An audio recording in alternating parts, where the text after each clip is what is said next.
Hello, everyone. This is doing the audiobook reading for find chat. I don't even need the chat right now. That in a bit, but we are reading The Idea of History by R.G. Collingwood. I don't have the chat up, so not gonna be able to see anyone. So for right now, we're starting at page 80, section B, I guess.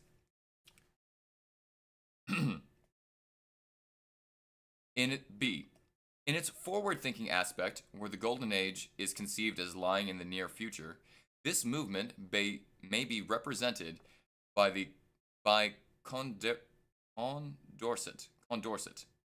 whose Equis d'un tableau de progrès de l'esprit humain, written during the French Revolution when he was in prison awaiting execution, looks forward to a utopian future where tyrants and their slaves, priests and their dupes, will have disappeared, and the people will behave rationally in the enjoyment of life, liberty, and the pursuit of happiness.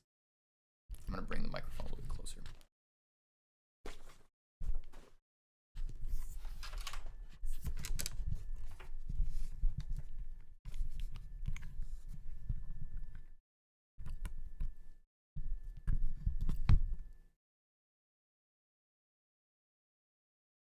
It will be plain from the examples that have been given that the historiography of the Enlightenment is apocalyptic to an extreme degree, as indeed the very word enlightenment suggests. A central point of history for these writers is the sunrise of the modern scientific spirit.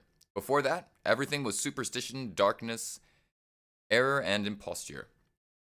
And of these things there can be no history, not only because they are unworthy of historical study, but because there is in them no rational or necessary development. The story of them is a tale told by an idiot, full of sound and fury, signifying nothing. Thus, in the crucial case, namely the origin of the modern scientific spirit, these writers could have no conception of historical origins or processes. Pure reason cannot come into existence out of pure unreason. There can be no development leading from one to the other. The sunrise of the scientific spirit was, from the point of view of the Enlightenment, a sheer miracle, unprepared in the previous course of events and uncaused by any cause that could be adequate to such an effect.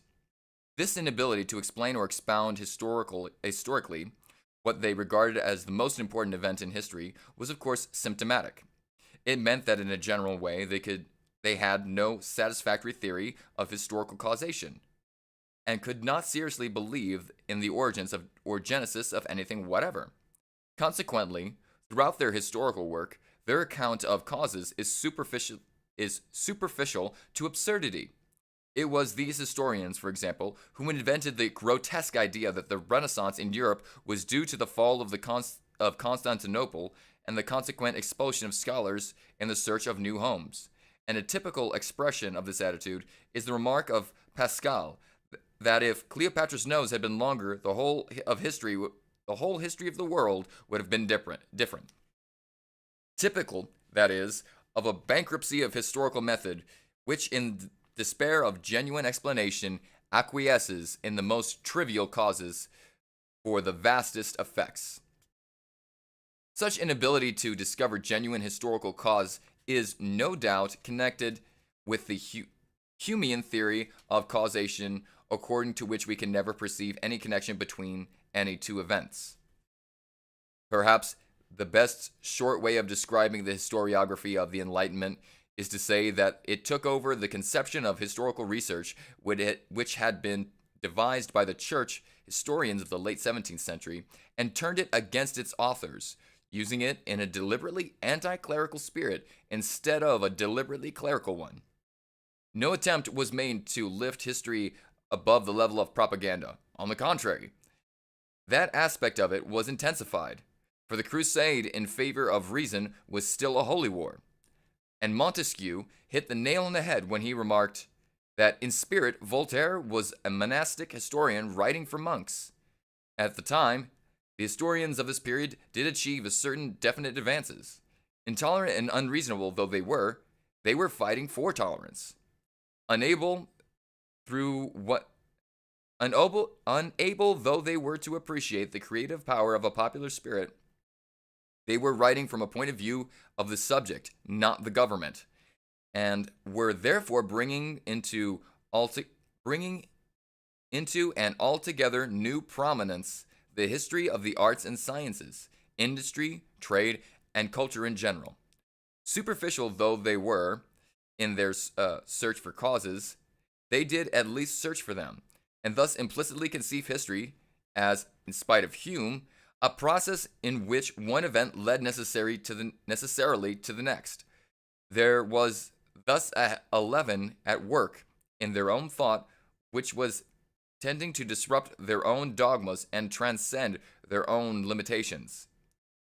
Deep down beneath the surface of their work lay a conception of the historical process as a process developing neither by the will of the enlightened despots nor by the rigid plans of a transcended God, but by a necessity of its own, an immanent necessity in which unreason itself is only a disguised form of reason. Subsection 10. The science of human nature.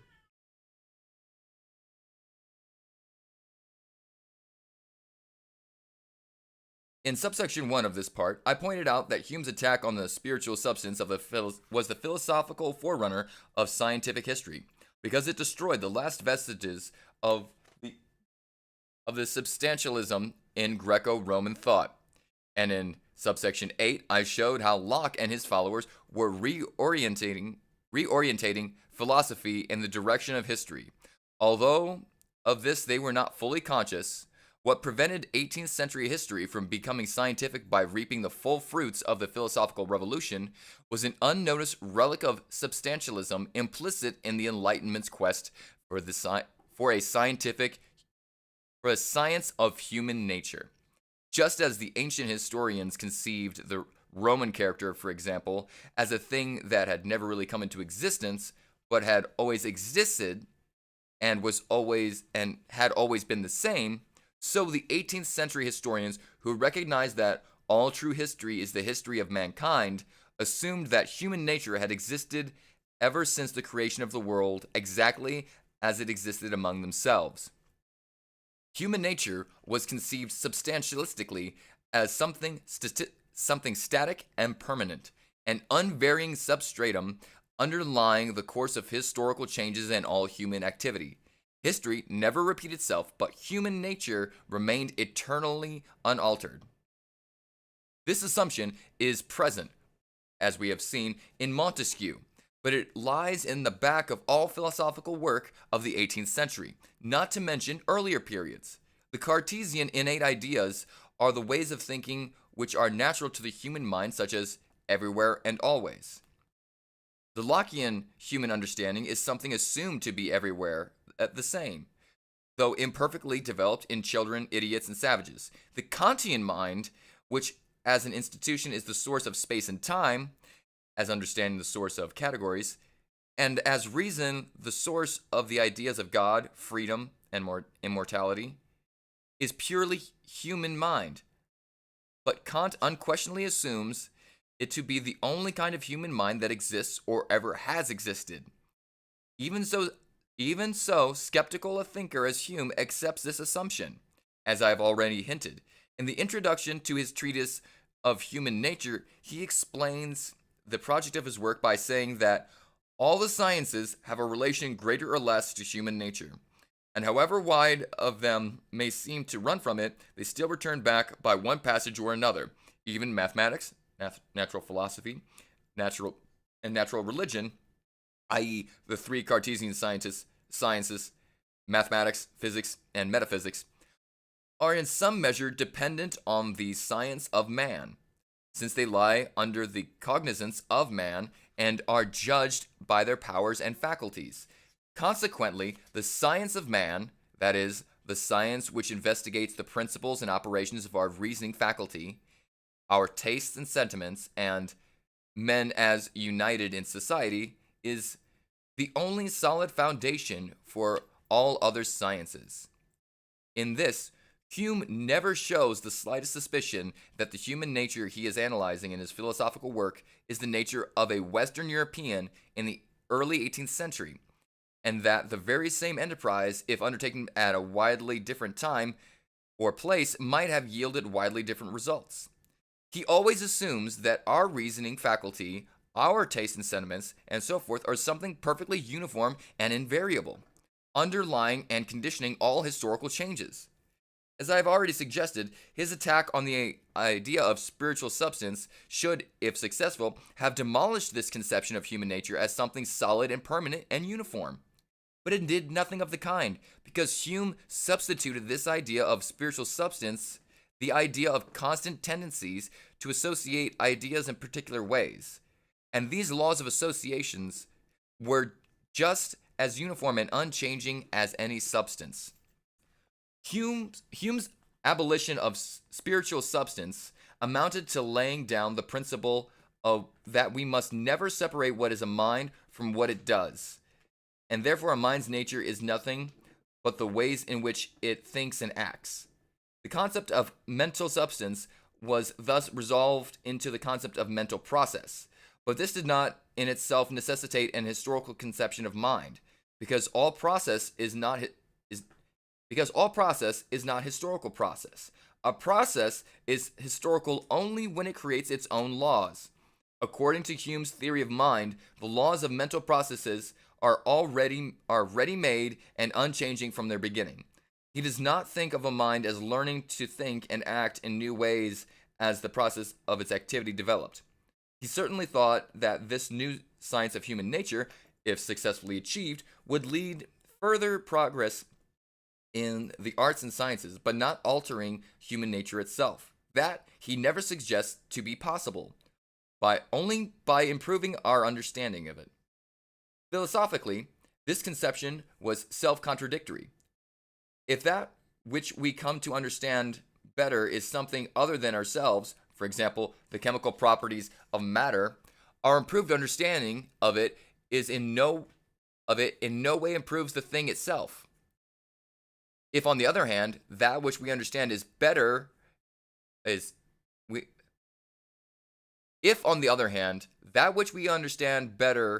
our own understanding, and an improvement in that science is an improvement, not only in its subject, but in its object also. By coming to think more truly about human understanding, we are coming to improve our own understanding. Hence, the historical development of the science of human nature entails an historical development in human nature itself. This was concealed from the 18th century philosophers because they based their program for a science of mind on the analogy of established sciences of nature and failed to notice the lack of complete parallelism between the two cases. Men like Bacon had pointed out that improved knowledge of nature would give us improved power over nature, and this was quite true. Coal tar, for example, once its chemistry is understood, ceases to be refuse and becomes the raw material of dyes, resins, and other products. But the fact that these chemical discoveries have been made in no way alters the nature of coal tar or its byproducts. Nature stays put, and the same whether we understand it or not. To put this in Berkeleyan language, it is God's thought, not our own thought, that makes nature what it is. In coming to know nature, we are not creating anything new. We are only rethinking God's thoughts for ourselves. In the 18th century, philosophers assumed that exactly the same principles applied to the knowledge of our own mind, which they called human nature, in order to express their conception of its resemblance to nature properly so called. They thought of human nature as something which stayed put, however much or however little one knew about it, exactly as nature stays put. They assumed without question a fallacious principle which may be put into form of a rule of three sum: knowledge of nature, nature, knowledge of mind, mind, and this assumption fatally destroyed their conception of history in two ways. 1. Assuming human nature to be constant, they made it impossible for themselves to arrive at the conception of a history of human nature itself. For such a conception implies that human nature is not a constant but a variable. The 18th century wished for a universal history, a history of man. But a genuine history of man would have to be a history of how man came to be what he is, and this would imply thinking of human nature. The human nature actually existing in the 18th century Europe as the product of an historical process, whereas it was regarded as the unchanging presupposition of any such process. 2. The same error gave them a false view not only of the past but of the future, because it made them look forward to a utopia in which all the problems of human life should have been solved. For if human nature itself undergoes no change when we come to understand it better, every new discovery we make about it will solve the problem which now perplex us because of our ignorance, and no new problems will be created. Our advancing knowledge of human nature will therefore gradually relieve us of the various difficulties which we now labor, and human life will consequently become better and better, happier and happier. If the advance in the science of human nature extends to the discovery of the fundamental laws governing its manifestations, which thinkers of that age thought quite possible on the analogy of the way that in which the 17th century scientists had discovered the fundamental laws of physics, the millennium will be achieved. Thus, the 18th century conception of a progress was based on the same false analogy between knowledge of nature and knowledge of mind. The truth is that if the human mind comes to understand itself better, it thereby comes to operate in new and different ways.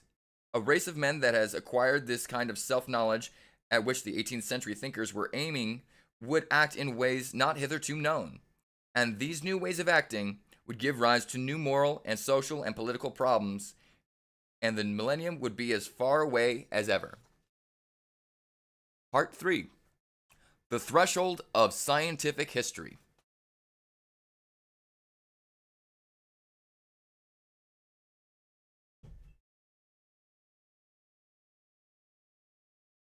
Subsection 1. Romanticism. Before any further progress could be made in historical thought, two things were necessary. First, the horizon of history had to be widened through a more sympathetic investigation of those past ages which the Enlightenment had treated as unenlightened or barbaric and left in obscurity. And secondly, the conception of human nature as something uniform and unchanging had to be attacked. It was Herder who first made substantial advances in both these directions, but he was assisted, so far as the first of them was concerned, by the work of Rousseau. Rousseau was a child of the Enlightenment, but through his interpretation of its principles, he became the father of the Romantic movement. He realized that the rulers could give their people nothing except what the people themselves were ready to accept, and consequently he argued that the enlightened despot of Voltaire's conception was powerless unless there were an enlightened people. For the idea of a despotic will imposing on a passive people what the despot knew to be good for it, Rousseau substituted the idea of a general will on the part of the people itself. A will on the part of the people as a whole to pursue its interest as a whole. In the sphere of practical politics, this involved an optimism or utopianism not greatly different from that of the people like Condorcet. Though it was differently based, where the Enlightenment was based its utopian expectations on the hope of obtaining enlightened rulers, the Romanticists based theirs on the hope of obtaining an enlightened people, which by means of popular education, but in the sphere of Romanticists based on theirs the hope of obtaining an enlightened people by means of popular education. But in the sphere of history, the results were very different and indeed revolutionary. The general will, as Rousseau conceived it, although it might be more or less enlightened, had always existed and always had been operative. Unlike reason in the Enlightenment theory, it had not come into the world at a comparatively recent date. On the principle which Rousseau explained history, therefore, was a principle on which could be applied not only to the recent history of the civilized world, but to the history of all races in all times. The ages of barbarism and superstition became, at least in principle, intelligible and was possible to see the whole human history. If it was not the history of human reason, at least it was the history of human will. Further, Rousseau's conception of the education depends on the doctrine that the child, undeveloped though he may be, has a life of his own, and with his own ideals and conceptions, and that the teacher must understand and sympathize with this life, treat it with respect, and help it to develop in a proper way and natural to itself. This conception, applied to history, means that the historian must never do what the enlightened historians were always doing, that is, regard past ages with contempt and disgust, but must look at them sympathetically and find in them the expression of genuine and valuable human achievements. Rousseau was so much carried away by his idea as to assert, in his Discourse on the Arts and Sciences, that primitive savagery is superior to civilized life, but that exaggeration he later withdrew. And only part of it that survived as a permanent possession of the Romantic school was the habit of looking back to primitive times as representing a form of society with a value of its own, a value which the development of civilization had lost. When one compares, for example, the complete lack of any sympathy for the Middle Ages shown by Hume with the intense sympathy of the same thing which was found in Sir Walter Scott, one can see how this tendency of Romanticism had enriched its historical outlook. On this side of its thought, Romanticism represents a new tendency to see a positive value and interest in civilizations very different from its own. This by itself might develop into a futile nostalgia for the past, a desire, for example, to bring back the Middle Ages. But actually, the development was checked by the presence in Romanticism of another conception, viz., the conception of history as a progress, a development of human reason, or the education of mankind. According to this conception, the past stages in history led necessarily to the present. A given form of civilization can exist only in the time it is ripe for, and it has its value just because those are the conditions of it existing. If therefore we could bring back the Middle Ages, we would only be going back to the stage in the process which had led it to the present, and the process would go on as before. Thus, the Romanticists conceived the value of a past stage of history, like the Middle Ages, in a double way, partly as something of permanent value in itself, as a unique achievement of the human mind, and partly as its place in a course of development leading on to the things of greater value still. Thus, the Romanticists tended to look upon the past with such admiration and sympathy resembling that felt by the humanist for the Greco-Roman antiquity. But in spite of the resemblance, the difference was very great. The difference in principle is that the humanists despised the past as such, but regarded certain past facts as lifted, so to speak, clean out of the time process by their own intrinsic excellence, thus becoming classics or permanent models for imitation, whereas the Romanticists admired and sympathized with those or other past achievements because in them they recognized the spirit of their own past, valuable to them because it was their own. This romantic sympathy with the past, instance, for example, in Bishop Percy with his collection of medieval English ballad literature, did not disguise the gulf separating it from the present, but actually presupposed that gulf, consciously insisting on the vast dissimilarity between present-day life and that of the past. Thus, the tendency of the Enlightenment to care only for the present and the most recent past was counteracted, and the people were led to think of the past as all worthy of study and all of a piece. The scope of historical thought was vastly widened, and historians began to think of the entire history of man as a single process of development from a beginning in savagery to the end in perfectly rationalized and civilized society. Subsection 2. Herder.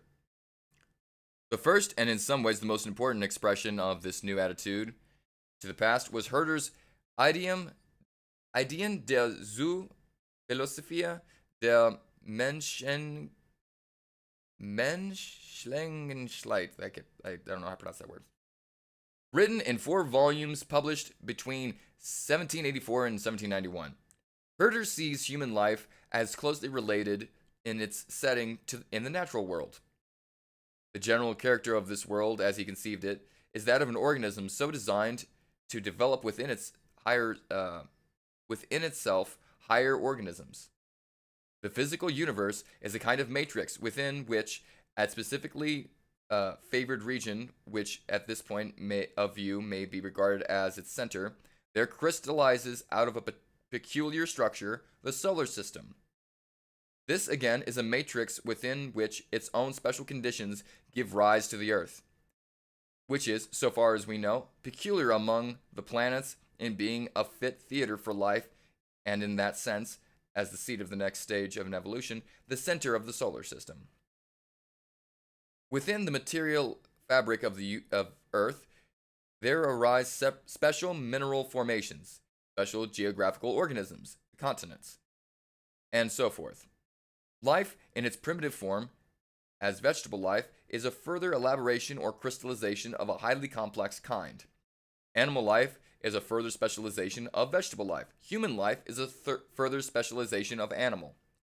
In each case, the new specialization exists in an environment consisting of the unspecialized matrix from which it has emerged, and is itself nothing but a focal point at which the inner nature of this matrix emerges into complete realization. Thus, man is the perfect or typical animal. Animals are perfect plants, and so on. And in the same way, at two removes, the human nature is the perfection of plant nature. Thus, Herder explains sexual love in man is really the same thing as flowering and fruiting plants, raised to a higher power. Herder's general view of nature is, frankly, teleological. He thinks of each stage of evolution as designed by nature to prepare for the next. None is an end in itself. But with man, the process reaches a culmination because man is an end in himself. For man, in his rational and moral life, justifies his own existence. Since the purpose of nature in creating man is to create a rational being, human nature develops itself into a system of spiritual powers whose full development still lies in the future. Man, thus, is a link between two worlds. The natural world out of which he has grown, and the spiritual world to which through him is not indeed coming into existence, for it exists eternally in the shape of spiritual laws, but is realizing itself on earth. And that brings us up to our 10th page, page 90. We're in the Threshold of Scientific History, Herder, R.G. Collingwood's The Idea of History. I will now pop out the chat and then check out what's going on. I don't even know if anybody's even watching.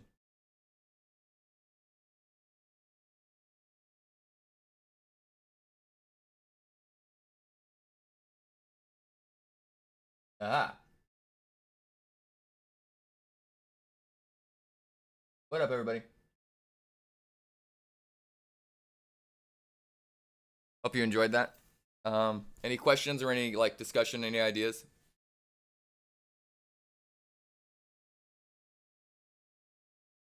And there's a lot of chat. Oh crap, I missed so much. I'm so sorry.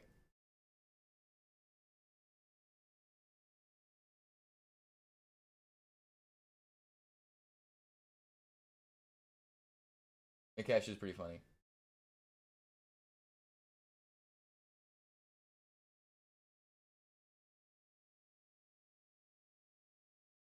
Oh, so essentially, I just finished up, what chapter was that? So we read from page 80, page 90. So we were reading about, it was the conclusion of the chapter about the Enlightenment and how the thinkers in the Enlightenment, their concept of history, and why they think history was worth studying.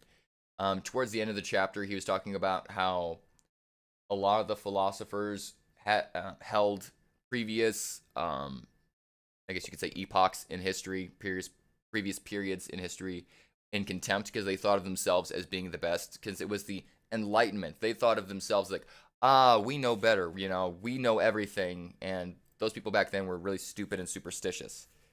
And then from there, it transitions into the 18th century. Or wait, yeah, 18th century, with the Romanticists, from the Enlightenment period into the Romantic period, where thinkers were conceiving of previous periods in history not as being like stupid or anything, but as being a necessary part in the evolution of a chain of being of humans. They thought not humans not as like human nature being one perfect thing that just always existed, but it's something that kind of evolves. At least that's what I'm gleaning from this book so far. Especially if you like, one of their things is one of the tendencies and biases that happen is that they kind of overly praise very simple societies, or what they would consider the savages or whatever, or primitive societies back in the day, because to them they thought they I guess kind of look through the world with rose-tinted glasses, because since they hated their own civilization so much, and or saw the faults with it, it was easier for them to kind of look back on a more egalitarian society and think, oh, look how awesome this was. Obviously, it was way better than what we have now, but it's like, no, it was just different. But it balanced itself more than the 17th century philosophers who thought of history as being kind of like, yeah, we're getting to like a stopping point, and once you get to this point, you're like, we're awesome now. We're the top. Everybody else behind us was stupid. There's nothing to learn from them. There's no reason to learn their history, because history starts now. This is when man really knows himself, and so we should only really be concerned with now. But the Romanticists were very much fond of the past, and learning the past as itself, not trying to think of the past as like, oh, they're just like us back then. No, it's like, let's study the past as themselves. Let's think of them as their own people with their own type of mind, rather than as us put back then. Because that's a problem that a lot of people make. I've done it quite a lot myself. Is we tend to think of other people as being like us or having the same type of mind as us, when we all have very individual neurological hookups. Hard to kind of do because it's backwards on the camera. So, but we have our own unique neurological hookups, which lead to different types of consciousness arising in our brains. Yes, there are certain similarities and kind of like generalities, but you can't apply that to all of history. You can't be like, Caesar had the exact same type of mind as me, or that Gilgamesh had the same kind of moral, ethical structure that I do. It's like, no, we were different people at different times, developing different because of the nature of our environment and our own human evolution. But yeah, that's what I'm gleaming from the book so far. I really like this.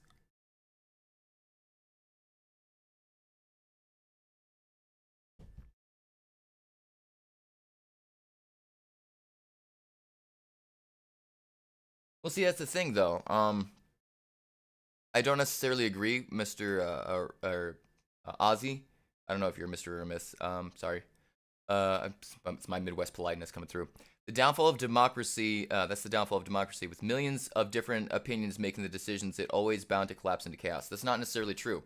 Groups tend to kind of come to a cohesive thought. That's the whole reason why we have religion. You get a bunch of people put together, eventually they kind of start thinking the same. If you get people that put them in a band, eventually they're going to start kind of playing the same style. People tend to like to think like each other, even if it means like, oh, my idea was okay, but I like your idea better. That's why there's trends. The whole reason that there's people that are like playing the same anxiety song on their YouTube shorts is because people like to be parts of trends. People like to see what other people are doing, and then they like to join. Humans are natural joiners. We pack together normally, and we actually do want to help each other out most of the time.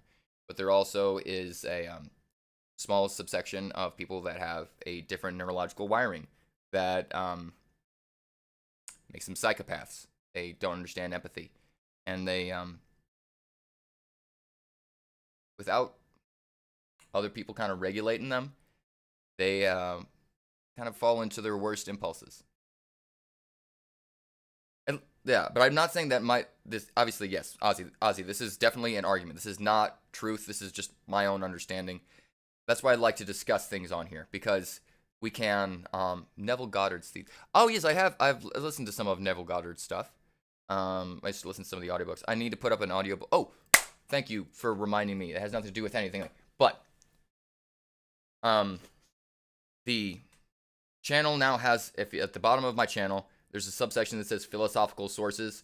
I have Arthur C. Holmes' Philosophy of History, all freaking 80. Oh, and Kita, I'm glad that you're here. So I believe last time we talked about philosophical sources. If you go to my channel, there's a new subsection. It has the entire playlist of the college lecture series of Arthur C. Holmes' Philosophy of History, or no, the History of Philosophy. Sorry. And then there is I also have various channels, playlists on different religions, Gnosticism, Buddhism, Christianity. So many different things that are very scholarly that you can go through if you're interested in these type of subjects. I've watched all these videos that I'm recommending. But yeah, it's on there. Yeah, so if you're like me and you're someone that's interested in learning different stuff and kind of finding out new perspectives, I have a whole subsection of all these other channels that I've kind of gleaned and put together. People, Ozzy said, oh, and also I remember your name. Oh, what up, Yanish? Ozzy says, most people don't anymore. I always appreciate an intelligent conversation that leads to an end, that doesn't lead in end in hate. So thank you for indulging me. Yes, same here, Ozzy. I love it when people can challenge me with something that's opposite to what I actually think, because it forces me to like, shit, why do you believe what you believe? Where's your evidence, man? What's your rationalization? So, like, I need that in my own life. It's like lifting weights. We have to have some kind of resistance if we want to become stronger. How long did I know I was gay? Well, so it started when I was a teenager. And then I thought I was gay for a long time. And then I realized I wasn't. It's called discovering your own sexuality. But yeah. That's why I like having these discussions on there. And I'm just, Jennifer, I'm just indulging Addy, because like I don't know, when people try to come at me with weird stuff, I'll just go with it and make it fun. You'll never know if my lore is true or not. Do I play Attack on Titan? I do not play it. I have seen all the way up until the middle of the 4th season, or the last season, because each time I restart it and try to watch it all the way through, and then the last season just bores the hell out of me because it's boring. Hell yeah, Carrie. I have not read Thomas Paine's Age of Reason. I should, though. That should be in my list.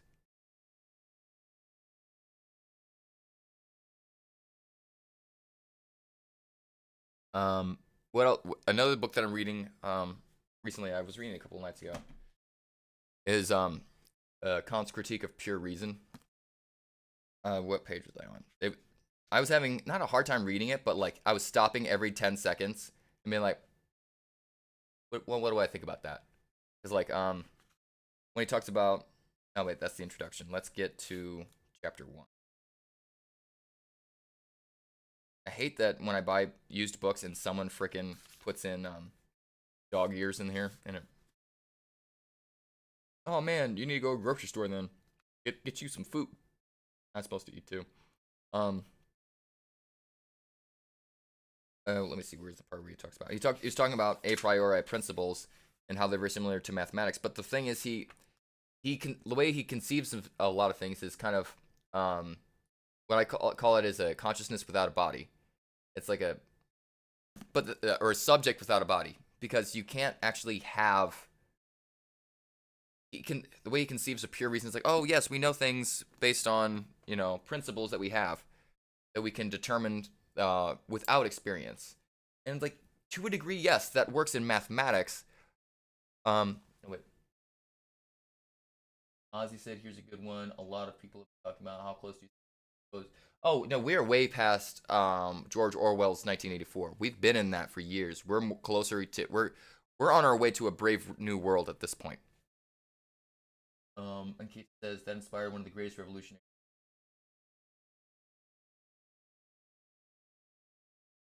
Religion mostly wrote about caste. Last time I remember you mentioning. I thought you should know. Oh yes, I definitely should check that out. Um, yes, I do admire Hinduism a lot. I think it has really interesting philosophies. Um, uh, Hinduism is not a monolith. It's not a religion. It's a bunch of religions in a trench coat disguised as a religion. There's a bunch of different things in there. So like I admire very different religions within the Hinduistic structure. Um, that's awesome, Jennifer. But yeah, he I do enjoy Hindu thought, but I definitely disagree with the caste system. If I remember correctly, it's not strictly in the religion as much as it is kind of like a side effect of the idea of reincarnation and what you reincarnate into. I don't play Roblox. The only game I play at the moment. Okay, so the Rig Veda does mention caste. Okay, I need to reread it. I'm sorry about that. I couldn't remember. Um, but the only game that I'm playing right now is Secrets of Mana. I play that with my wife every once in a while because it's a co-op RPG. Do I believe in gods or just the morality that comes from religion? I don't believe in either one. I don't think moral. There is no such thing as good or evil. That is something that it's a human concept that we use in order to achieve different ends. One person's good is another person's evil. Um, I have a whole thing on that if you want me to read that. Like, I have a whole literal spiel of what makes something good or evil, what it is. What does white privilege mean to me? What it means is that okay. So, since there is a predominant culture, well, see, it also depends on. I don't think white. It's not necessarily white privilege. It is racial privilege. Because no matter what ethnic group you're in, if you have similarities to that group, they're going to be a lot more accepting of you than if you have differences. I'm not accepted by a lot of white people. Like right now, I look kind of nice, but typically I look like a bum or a hippie. I've been insulted quite a lot by other people that are white because they view me as someone that is an outsider because I don't look like they do. So it has to do with more of a culture thing than race. I think I should rephrase what I said earlier, but it has to do with are you part of the larger group? Do you show the signs of yes, I'm with you? Are you wearing the special thing? Are you wearing the trendy clothes? Are you part of the culture? There is cultural privilege, no matter what. But the problem is that there is a dominant culture that unfortunately has a huge amount of wealth and influence.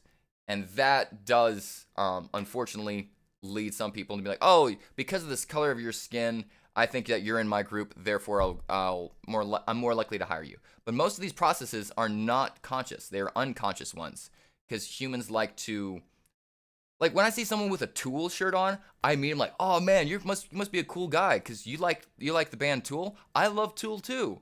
So it creates kinsmanship. But when I see someone with like a Kiss T-shirt, I'm like, oh, okay, like that does nothing for me. But I would be if you put two people in front of me, one wearing a Taylor Swift shirt and and another person wearing a Tool shirt, I'm gonna be hey, I want to work with the guy that likes Tool, not the person that likes Taylor Swift because of the signifiers. Because I interpret they like Tool, therefore I like them because I also like Tool. It's a weird unconscious process that happens. And I need to read the chat. I'm sorry for going on so long. The caste system was more flexible before. I think there was a book that restricted people from moving from class to class before you could switch caste. Oh, interesting. I don't have a son. Well, here's my child.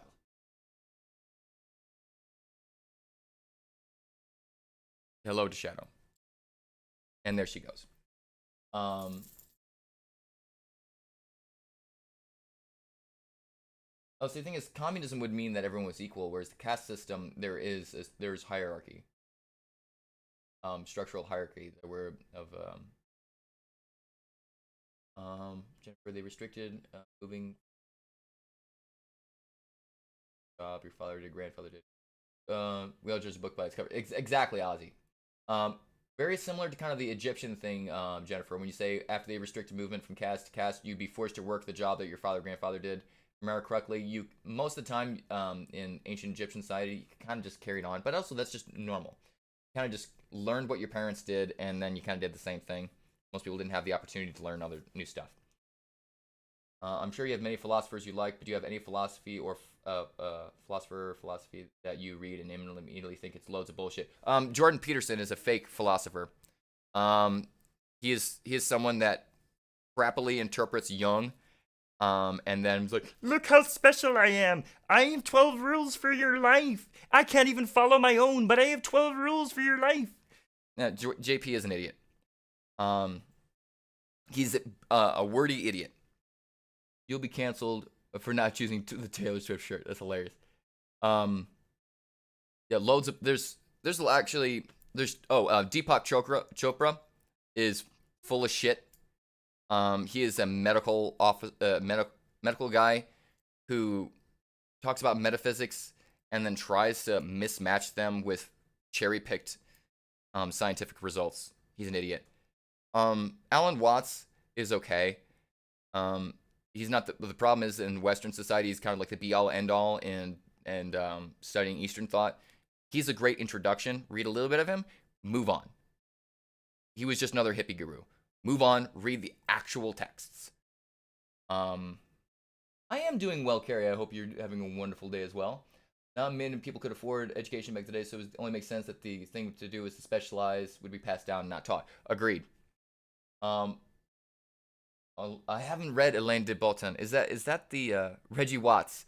Reggie Watts. I love his stuff. It's a fuck shit stack. A fuck shit stack. That's a good one. Love Reggie Watts. Thoughts on? Can you maybe give me a summary of Alain de Botton's philosophy? I need to look that person up. Hello, King E.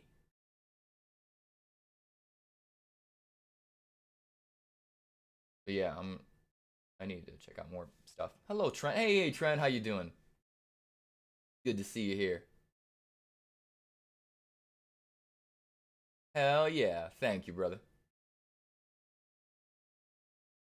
Yeah, we're just talking philosophy and religion and stuff again. Probably only got a couple more minutes before I have to go because it's 9:07 and I have to work in like an hour. So I got to get ready to go. But I do like chatting this type of stuff.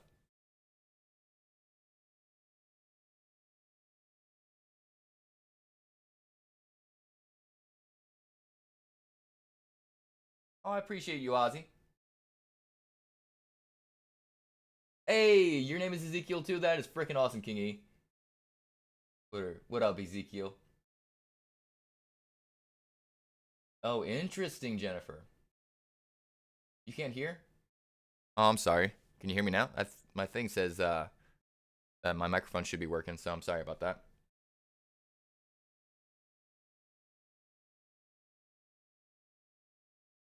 Jay Shetty is a scam. Oh, I haven't checked out Jay Shetty. So most like,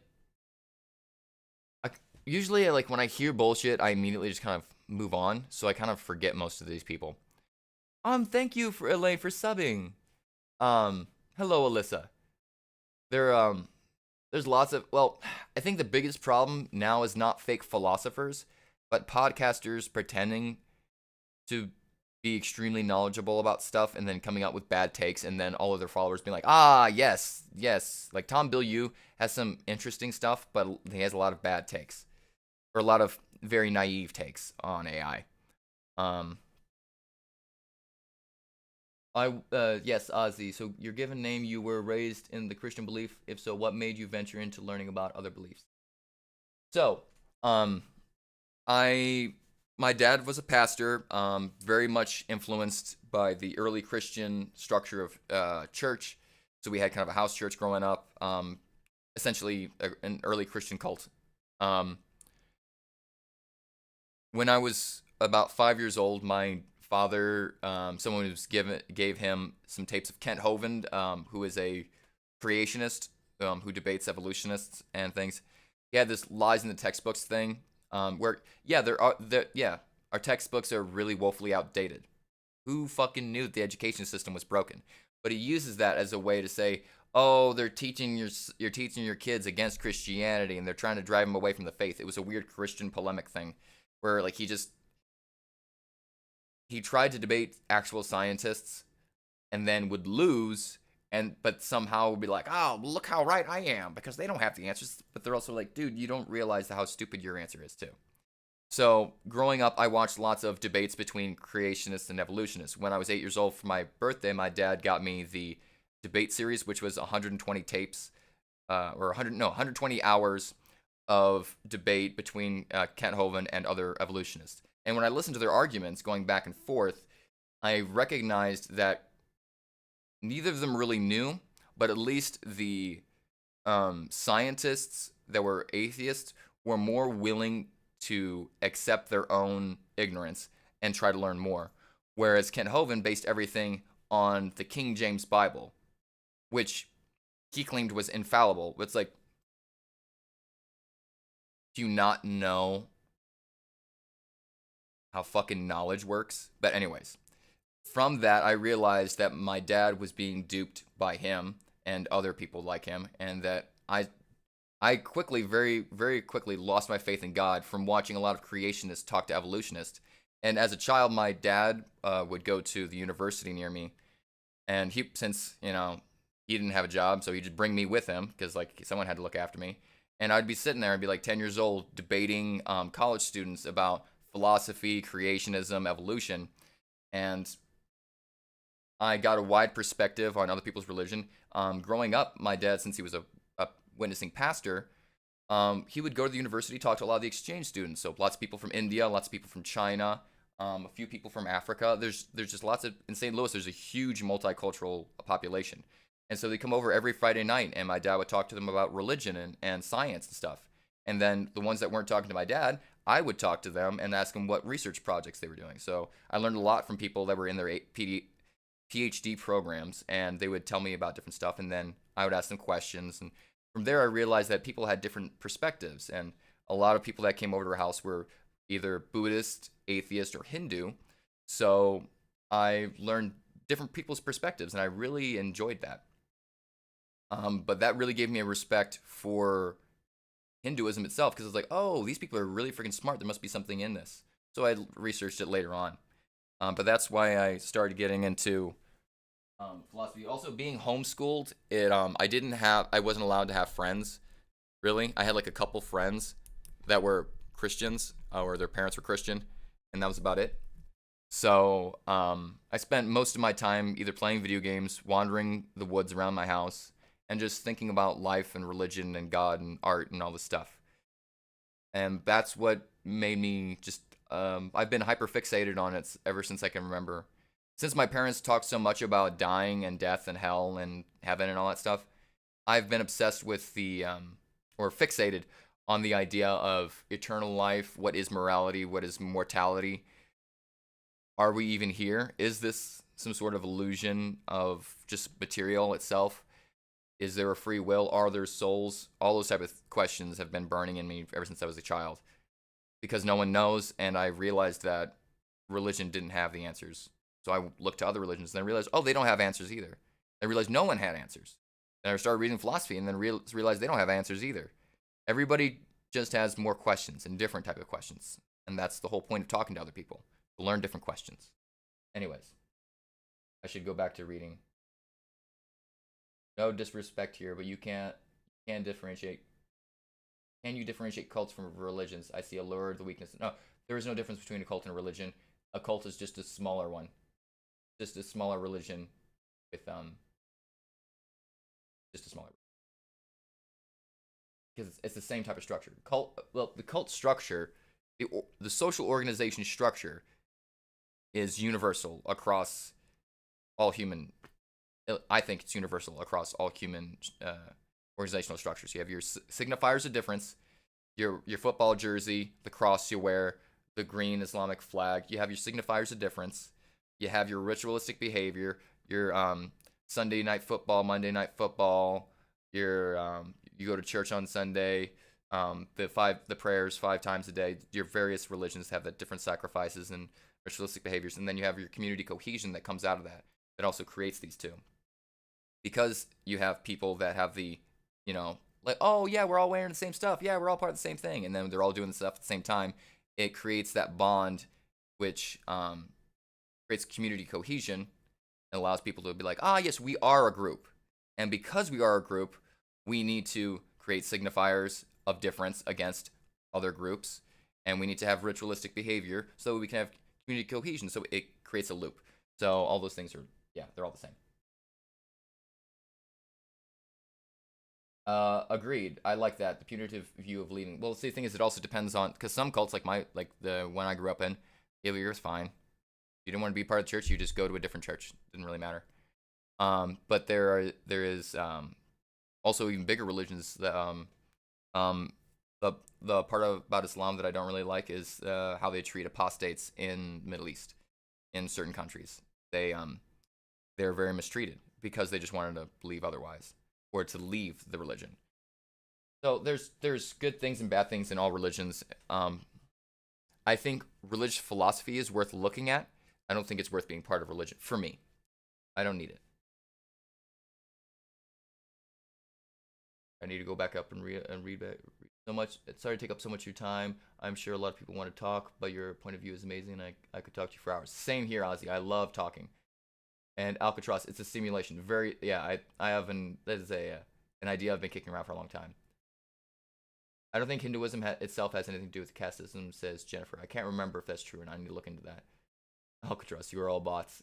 Yes, essentially, we are all philosophical zombies. We're all bots. Ankita, what about them? I mean, what was it about Hinduism and Hindu people that made you think that they are smart people? At the same time, people who are supported the Seti tradition are burning young men. Well, see, the people that I encountered were PhD students who were also Hindu and Jainist. So those were people that came over. So like, these people were already smart, and I was just a kid, and I was like, oh, they're smarter than my dad, but they're of a different religion. Therefore, that religion must have something better. And it does in degrees. And also, Christianity has things that are better in degrees. There's just difference. That's the problem with trying to dogmatically stick to any one thing.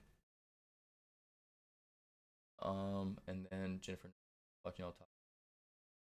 I can feel the number of brain cells in my brain going up. Hello, Mockery. I hope you're having a great day. Hinduism is a basic structure which cultivates the caste system. The Vedas mentions it. Yes. And so I read the Vedas, or I listened to them a long time ago.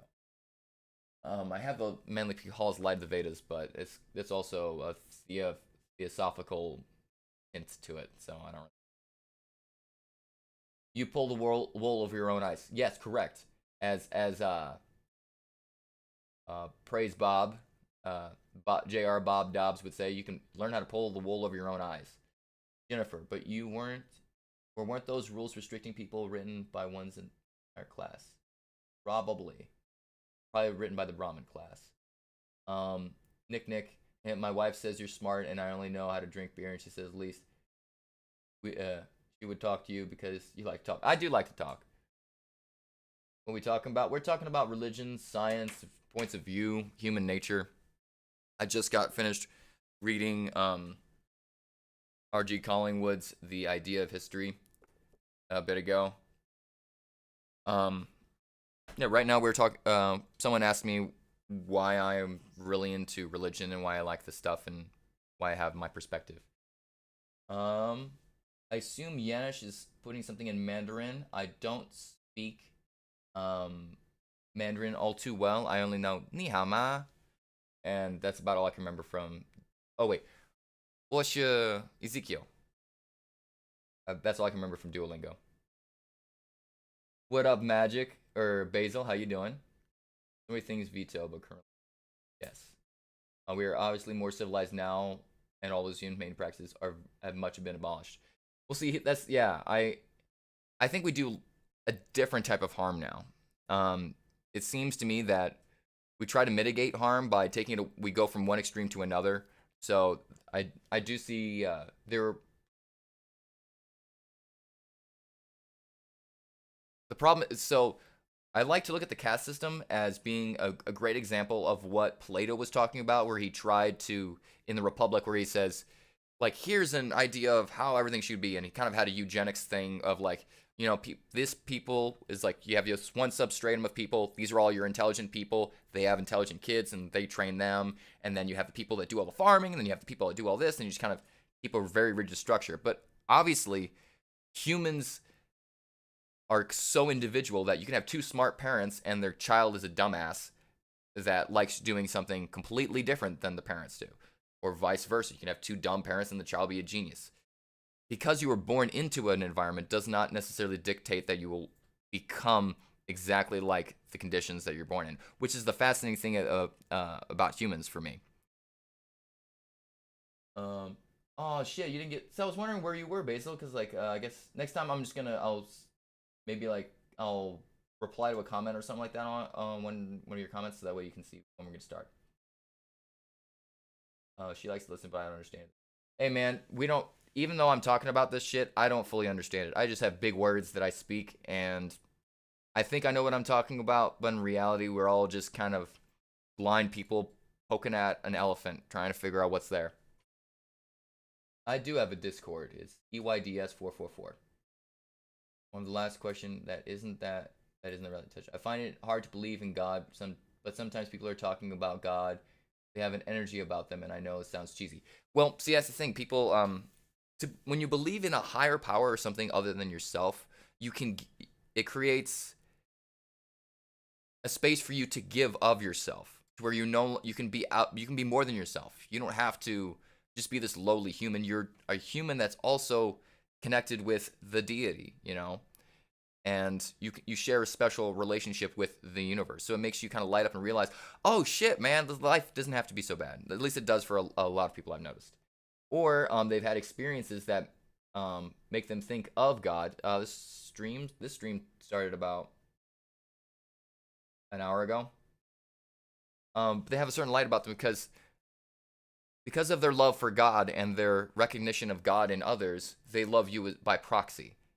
At least that's what I've noticed from other people, and that's how I view my own interaction with other people.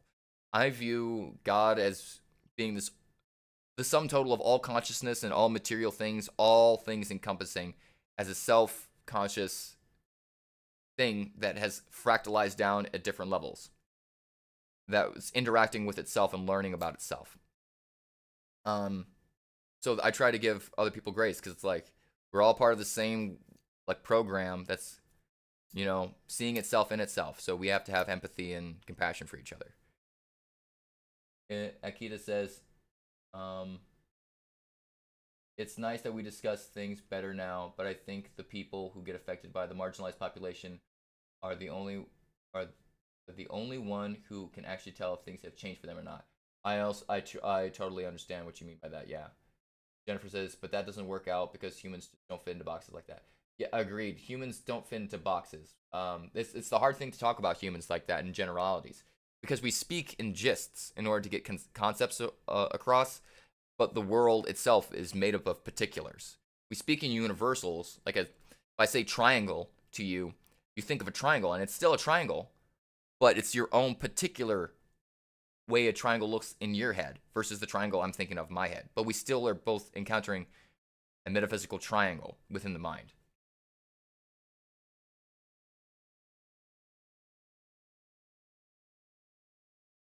Hey man, life isn't always about discussing philosophy. I find it fun, but because you say if we're closer, at least you'd have someone to talk to. They say I only know how to drink beer. Life itself, life? The whole point of it is to live. So if you love living your life, just sitting there drinking beer, watching other people talk, shit, yeah, man, fuck yeah, do that, because that's what life is about. It's about living it. As long as you're not harming other people, and you're trying to, kind of engage with the whole game that is life. Fuck yeah.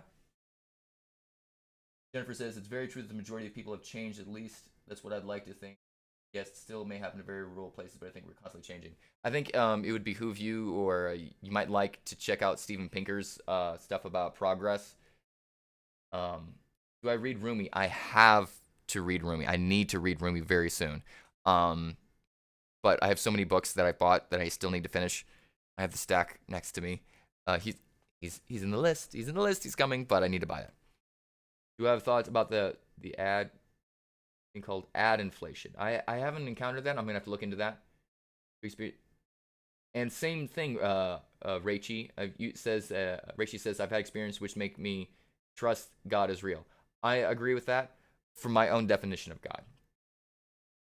But does God run on virtual machine or bare metal? So I think that God runs on a Mac.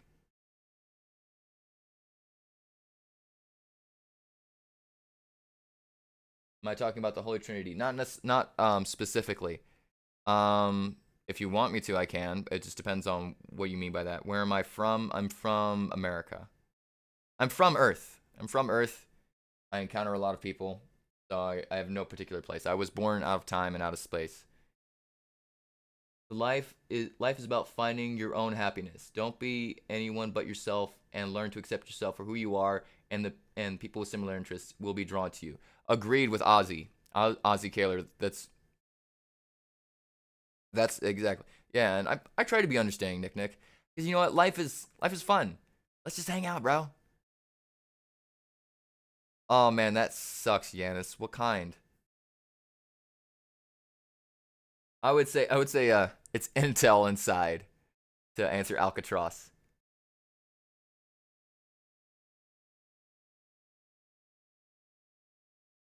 Oh, what song is that from, Mockery?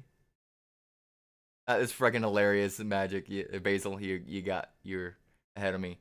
There's a part of our class which believes in three gods because the God, the Father, the Son, Jesus, and the Spirit. But of our classmates say it's just one God. Can I know your opinion? Well, it depends. So like Christianity is a very weird thing because a lot of the philosophy that comes from Christianity has nothing to do with Jesus or what he taught. It comes from the thinkers way afterwards that kind of just take their more Platonic and more classical trained thought and impose it on Hebraic Christian thought.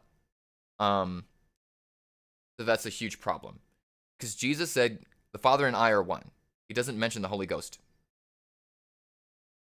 I think till like the end when he talks about after I leave, the Spirit will come, for you, and that's what happens at Pentecost.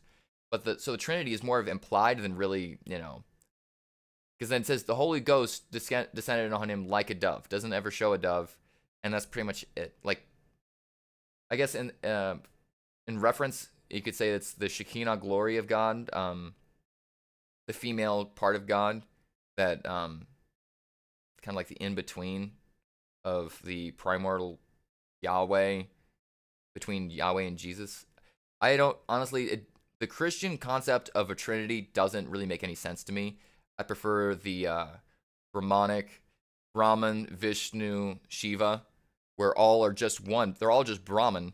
They're all just Brahma, manifesting itself in different ways. You have the creator, Brahma. You have the preserver, Vishnu, and then you have the destroyer, Shiva. And that makes way more sense to me because then you have Om. You have the start, the creation of the sound. You have the sustaining, and then you have the silent part, which is Shiva. So you have the whole concept of the universe right there in creation, sustaining, and dissolution, which prepares it for another creation, sustaining, and dissolution. Yeah, maybe I'll make a. I have a. Let me see if I can pull it up. I have a really old book study group. Um, that shit. I didn't realize I haven't answered those messages. I haven't used Discord in so long, except for yesterday. Let me see if I can. I haven't used this Discord in so long, but this is what I did for a bit. I had a little book club. I need to figure out how to share stuff.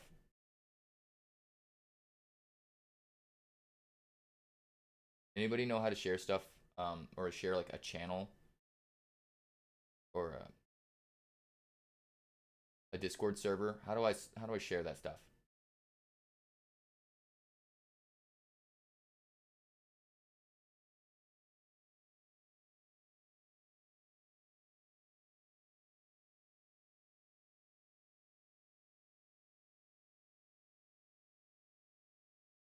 Oh shit! I didn't realize how many. Community must be a religious meme. I think so. It's an Indo-European religious meme, I think.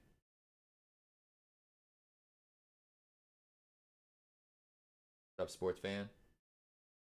Um, yeah. I'll keep on discussing while I try to figure out how to do this. Oh, create invite. Derpader.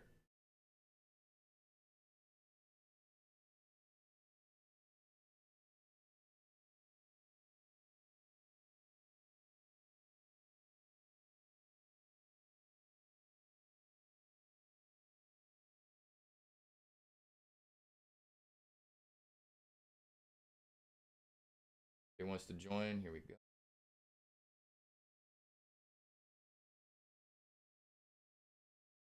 Whoops.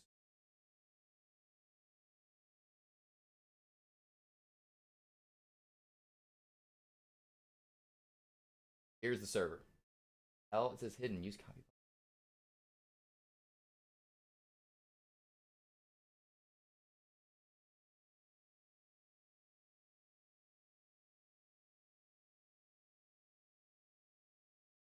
Won't hear me? Yeah, it says it should be working. Anybody know how to use freaking know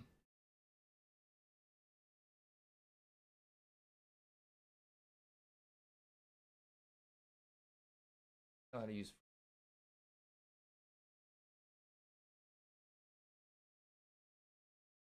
keeps on saying hidden use copy button. When I try to copy it, it says that. I'm just trying community is so Jesus to quote Always Sunny in Philadelphia. So Jesus comes back in the form of a cup of wine and a bowl of crackers, and you proceed to just eat the man? Freaking love Always Sunny in Philadelphia.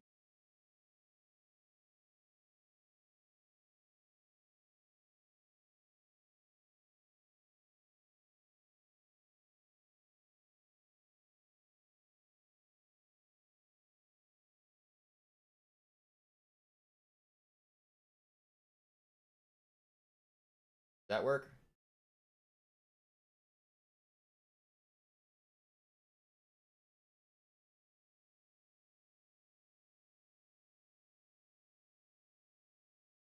Let me know.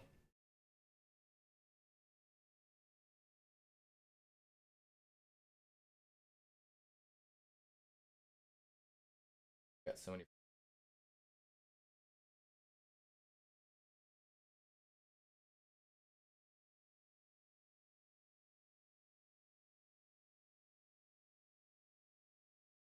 Sorry about this, y'all.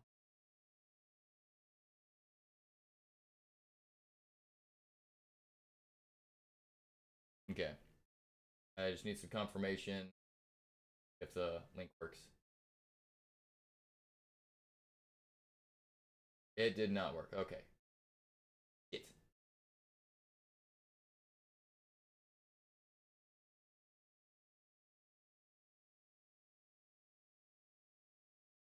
Yeah, I do have a Discord server, but I can't.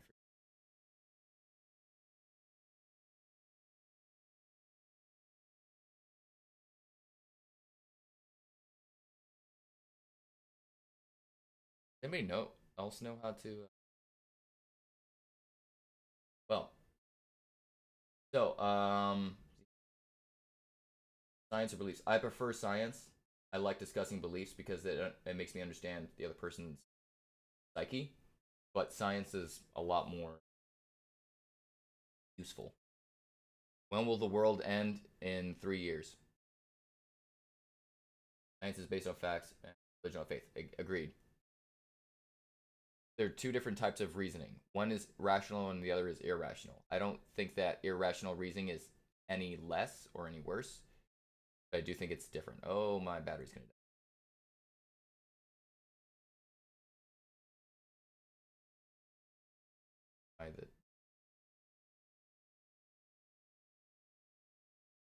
I'll figure it out at some point. I'll put it in. Make a post. Yeah. Okay, I see what you mean. Let's create a post. Thank you so much. Um,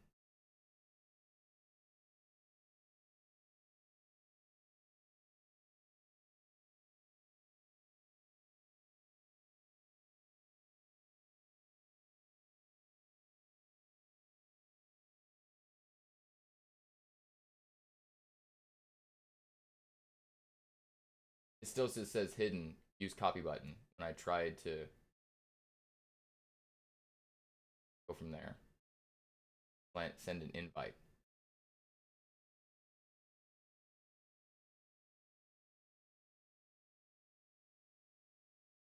Try doing copy link.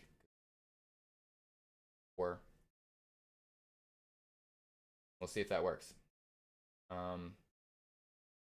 I gotta get going. It's 9:35.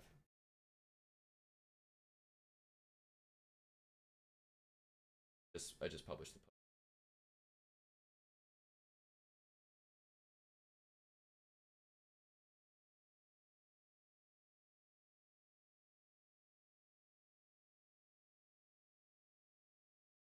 All right, I will catch y'all later.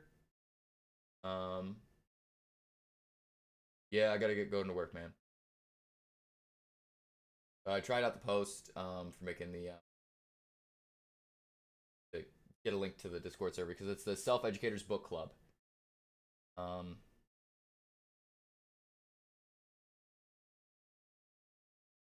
yeah, it was great talking with you too, Ozzy. I hope everyone has a great day. Thank you, Basil. Thank you, Cash, for being the mods. I'm doing it on the computer. So like this is on my computer. I don't get what's going on. Why it wasn't working. But I'm gonna stop the stream. Y'all can keep on chatting as long as